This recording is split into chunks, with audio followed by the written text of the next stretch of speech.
The rain had started before sunset, soft enough to blur the city lights without washing them away. From my apartment window, the streets looked like someone had brushed them with watercolor, every passing car leaving a ribbon of gold across the wet pavement. It was the kind of evening that invited silence instead of conversation. I had planned to spend the night alone. A mug of coffee cooled beside my laptop while an old jazz record played quietly through a speaker that crackled every few minutes. Deadlines could wait until tomorrow.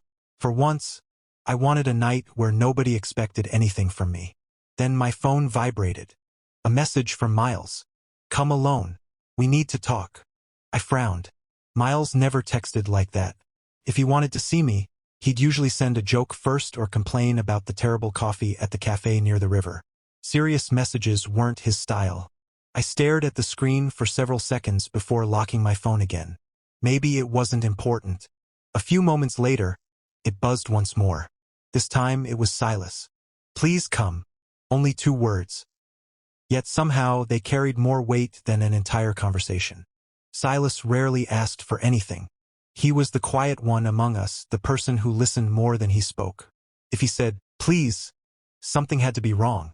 I slipped on my jacket, picked up my keys, and stepped into the cool evening air. The rain had slowed to a mist by then, leaving tiny drops clinging to tree branches and street signs. As I walked toward Riverside Park, memories drifted through my mind almost as naturally as breathing. I'd met Miles 5 years earlier at a charity art event.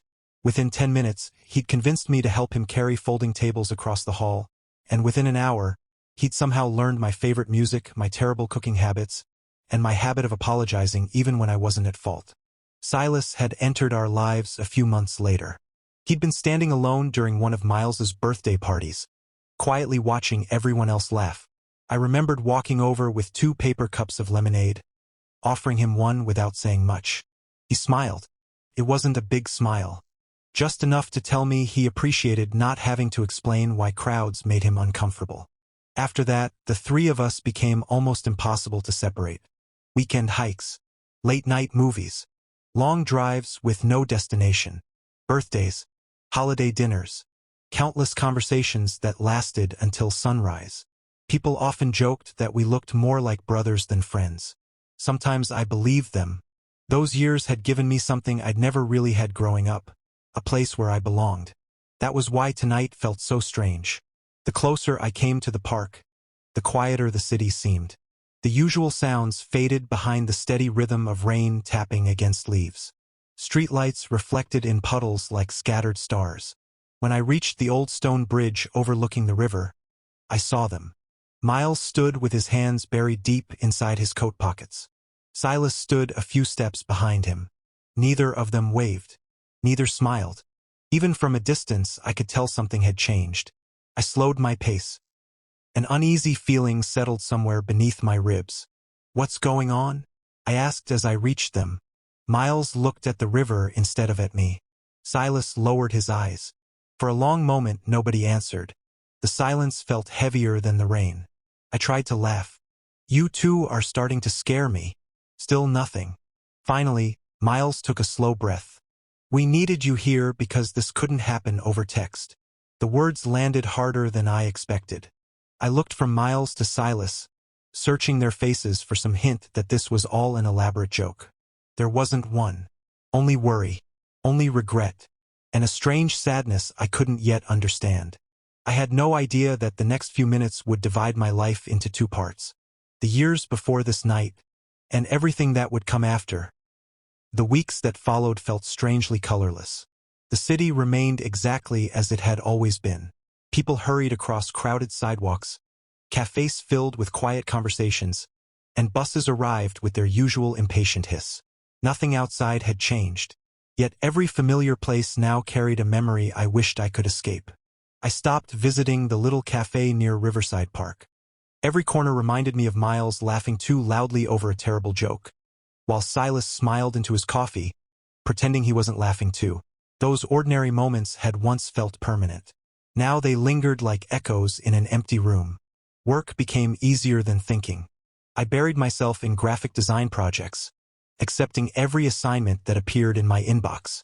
Long hours behind a computer screen demanded attention, and attention left less space for painful questions. Even so, there were moments when silence always found me.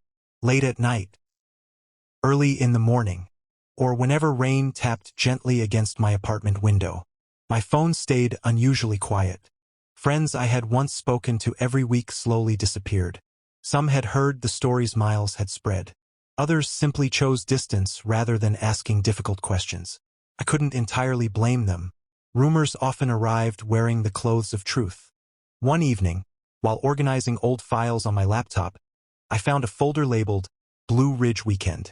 Curiosity overcame caution. I opened it. Photographs filled the screen. Miles stood beside a campfire, pretending to burn marshmallows while everyone laughed. Another picture showed Silas sitting on a fallen tree, holding a guitar he barely knew how to play. He had looked toward the camera at the exact moment I pressed the shutter. His smile had been small, almost shy, yet it carried a quiet warmth that the lens had somehow captured perfectly. I closed the folder almost immediately. Some memories felt too heavy to revisit. Days later, my phone vibrated while I was waiting for coffee before work. A message. Silas. I'm sorry. Nothing more. No explanation. No request. Just 2 words. I stared at the screen for several minutes before locking it again. I didn't answer. The next evening, another message appeared. Please let me explain. Again, I said nothing. What explanation could possibly erase that night beneath the bridge? I still remembered the way he had stood there without defending me. His silence cutting deeper than any accusation Miles had spoken. And yet, something about those messages refused to leave my thoughts. Silas had never been careless with words. If he reached out, there had to be a reason. I simply wasn't ready to hear it. The following Saturday, I wandered into a small independent bookstore several neighborhoods away.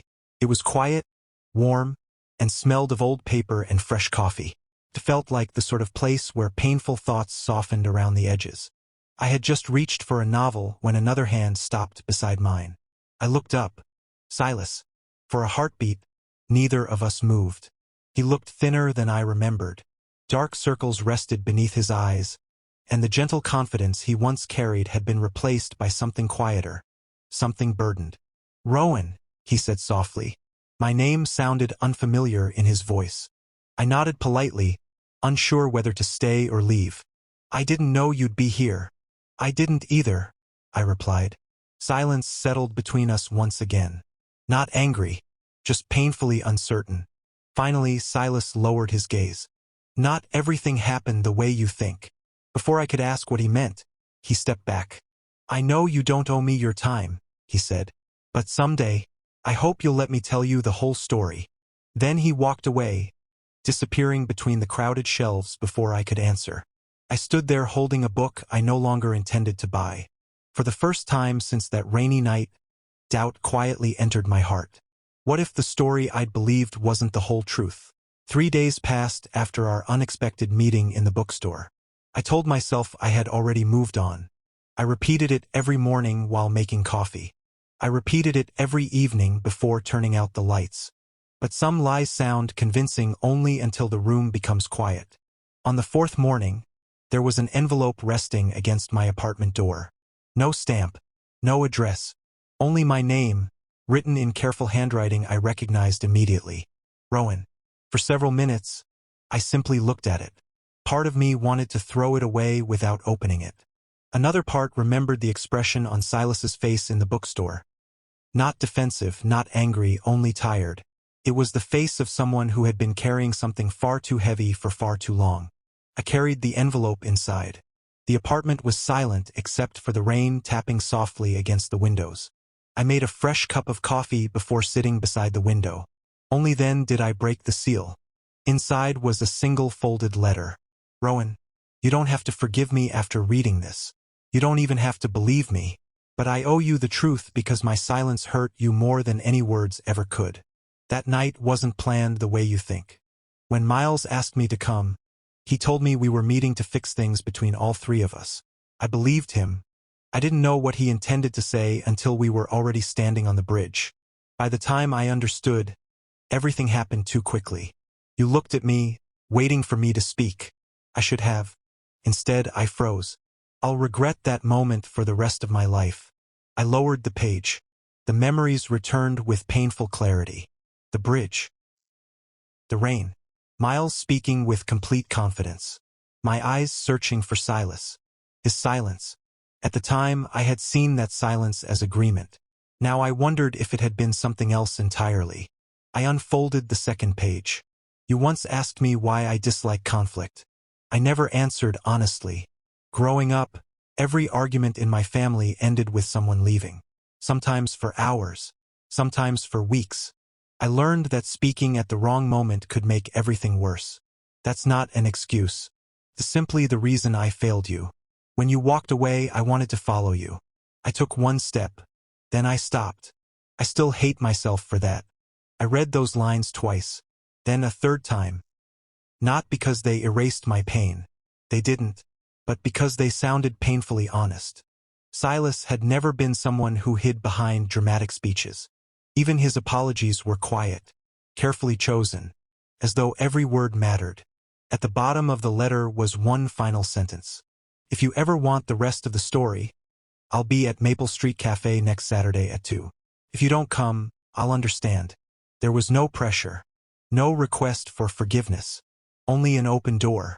For the rest of the week, the letter stayed folded in my jacket pocket. I carried it everywhere. Sometimes I caught myself reading the last paragraph during lunch breaks or while waiting for the train. I hated that it still mattered. I hated that part of me hoped he was telling the truth. Saturday arrived with clear skies for the first time in weeks. At 1:30, I was still sitting in my apartment, telling myself I wasn't going. At 1:45, I picked up my keys. I wasn't going because everything was forgiven. I wasn't even going because I trusted him. I was going because unanswered questions had become heavier than disappointment. When I reached Maple Street Cafe, I saw him through the front window. Silas was already there. One untouched cup of coffee rested in front of him. Every few seconds, he glanced toward the door before looking down again. He wasn't checking his phone. He wasn't distracting himself. He was simply waiting. As I stepped inside, the small bell above the door rang softly. Silas looked up. For the first time in over a month, our eyes met without anger between us. Neither of us smiled. Neither of us knew what would happen next. But for the first time since that rainy night on the bridge, it felt as though the silence between us might finally be ready to tell its story. The cafe was quiet enough that I could hear the gentle clink of porcelain from behind the counter. Outside, sunlight reflected across the sidewalk where rain had fallen only days before. It was strange how quickly the world could look brighter, even when the heart still carried shadows. Silas stood as I approached the table. "You came," he said softly. "I almost didn't." He nodded, accepting the honesty without trying to change it. "I know." For a few moments, neither of us reached for the coffee that had already begun to cool. The silence between us felt different now. Not empty, not hostile, simply careful. "I've replayed that night 1,000 times," Silas finally said. "Every version ends with me speaking before you walk away." I looked down at my hands. "I waited for you to say something." "I know." His voice broke just enough for me to hear it. And I didn't. There was no excuse in his words. Only regret. He slowly slid a small notebook across the table. "I've been writing things I never found the courage to say." I looked at him. "You don't have to read it now. Maybe not today. Maybe never. But I wanted you to know that my silence wasn't because I believed the things Miles said." I rested my hand on the notebook but didn't open it. "What happened to him?" I asked. Silas let out a slow breath. "We met last week." I looked up. "He admitted he'd convinced himself you were replacing him. Every time you and I spent time together, he saw distance instead of friendship. Instead of talking about it, he let that fear grow until it became something neither of us recognized." I closed my eyes for a moment. "So all of this started because he was afraid?" Silas nodded. "Fear can make kind people do painful things when they don't face it honestly." His answer didn't erase the hurt, but it made the story feel tragically human instead of impossible to understand. Over the next several weeks, we didn't try to become who we had once been. That version of us had ended on the bridge. Instead, we started somewhere new. Sometimes we met for coffee. Sometimes we walked through Riverside Park without speaking much at all. Other times we talked for hours about ordinary things. Books we had finished, films we wanted to see, childhood memories we had never shared before. There was no pressure to define what we were rebuilding. Trust returned quietly, one conversation at a time. One cool autumn evening, we found ourselves standing on the same stone bridge where everything had fallen apart. The river below moved gently beneath the fading light. I leaned against the railing. I used to think coming back here would only remind me of that night. Silas stood beside me, leaving enough space that I never felt crowded. And now, I watched the water flow beneath us. Now it reminds me that places don't choose what they mean. We do. For the first time in weeks, I heard Silas laugh. It wasn't loud, just warm. The kind of laugh that made the silence afterward feel peaceful instead of lonely. As the sun slipped below the horizon, he turned toward me. "I don't know what tomorrow looks like," he said. "I only know that I don't want fear making my choices anymore." I met his eyes. Neither of us reached for dramatic promises. Neither of us spoke about forever. Instead, I smiled. A small, genuine smile that surprised even me. "Then let's keep choosing honesty," I said. "One day at a time." Silas nodded. "I'd like that." For the first time since receiving that unexpected message asking me to come alone, the future no longer felt like something to fear. It felt like something we could build together, patiently, with truth instead of silence. Winter arrived quietly. The trees that lined Riverside Park stood bare against pale skies, their branches reaching upward like careful sketches across the morning light. The air carried a familiar chill, but it no longer felt lonely. Life hadn't returned to what it had been. It had become something new, and somehow that felt right. Silas and I never tried to erase the past. We spoke about it when we needed to and let it rest when we didn't.